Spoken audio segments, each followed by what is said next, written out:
Nagaon print media এছ'চিয়েশ্যনৰ উদ্যোগত Nagaon press ক্লাবত আজি ৰূপসী হাটৰ অসমীয়া প্ৰতিদিনৰ জ্যেষ্ঠ সাংবাদিক খৰ্গেশ্বৰ বৰুৱাক প্ৰয়াত জ্যেষ্ঠ সাংবাদিক শিৱপ্ৰসাদ বৰা সোঁৱৰণী সাংবাদিক বঁটা প্ৰদান কৰা হয়।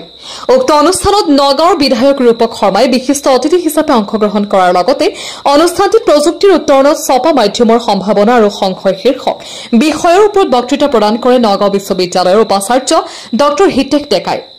অনুষ্ঠানত বিশিষ্ট অতিথিৰূপে নগাঁও জিলাৰ আয়ুক্ত দেৱাশীষ শৰ্মাৰ লগতে নগাঁও জিলাৰ ভালেসংখ্যক গুণী জ্ঞানী লোকৰ সমাৱেশ ঘটা দেখিবলৈ পোৱা যায়। উক্ত অনুষ্ঠানতে প্ৰয়াত জ্যেষ্ঠ সাংবাদিকদ্বয় প্ৰণৱ বৰা আৰু বলেন বৰাৰ লগতে অসমবাসী তথা বিশ্বৰ বহু লোকৰ প্ৰাণৰ স্পন্দন জুবিন গাৰ্গকো শ্ৰদ্ধাঞ্জলি জ্ঞাপন কৰা পৰিলক্ষিত হয়।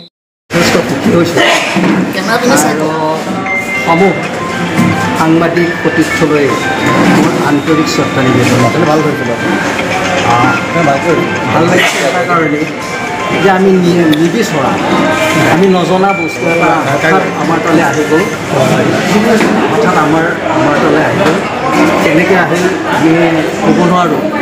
তেওঁলোকে কি পৰ্যবেক্ষণ কৰি কেনেকৈ চাই চিতি আমাক বিচাৰি পালে, আমি লুকাই থকা মানুহ।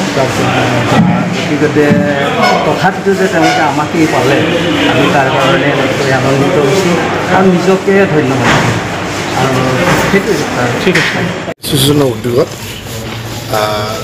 প্ৰয়াত সাংবাদিক শিৱপ্ৰসাদ বৰা সোঁৱৰণী যি বঁটা প্ৰদান অনুষ্ঠান আৰু একে সময়তে প্ৰয়াত তিনিগৰাকী সাংবাদিক প্ৰণৱ বৰা ডাঙৰীয়া, প্ৰণৱ কুমাৰ বৰা ডাঙৰীয়া, বলেন বৰা ডাঙৰীয়া লগতে অখিল কুমাৰ দাস ডাঙৰীয়া স্মৃতিটো শ্ৰদ্ধাঞ্জলি অনুষ্ঠান হ'ল। সঁচাই আমি খুবেই গৌৰৱ অনুভৱ কৰিছোঁ আৰু যিকেইগৰাকী সাংবাদিক বৰ্তমান সাংবাদিকৰ যিগৰাকী আছে তেওঁলোকৰ কাৰণে পথ প্ৰদৰ্শক আছিলে। জ্যেষ্ঠ সাংবাদিক শিৱপ্ৰসাদ বৰুৱাৰ তেওঁৰ সকলোৱে আমি জানো, তেওঁ দ্ৰুত বেছিকৈ আমাৰ ইতিমধ্যে হোৱা নাছিলে। আৰু প্ৰয়াত সাংবাদিক প্ৰণৱ কুমাৰ বৰা, বলেন বৰাকো এতিয়াও প্ৰজন্মই গম পায়, যথেষ্ট তেওঁলোকে ভাল সাংবাদিকতা আছিলে।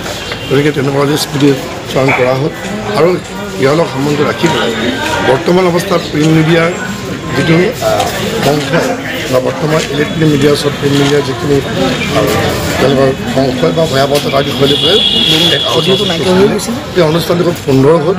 মই আশা ৰাখিছোঁ মই ধন্যবাদ জনাইছোঁ আমাৰ প্ৰিণ্ট মিডিয়াক এই ধৰণৰ যি জ্যেষ্ঠসকলক সন্মান দিয়াৰ যি এটা নিৰ্দেশনা সঁচাই আমি গৌৰৱ অনুভৱ কৰিছোঁ। ৰাজ্যৰ থাকিবলৈ সঁচাই আনন্দিত হৈছোঁ।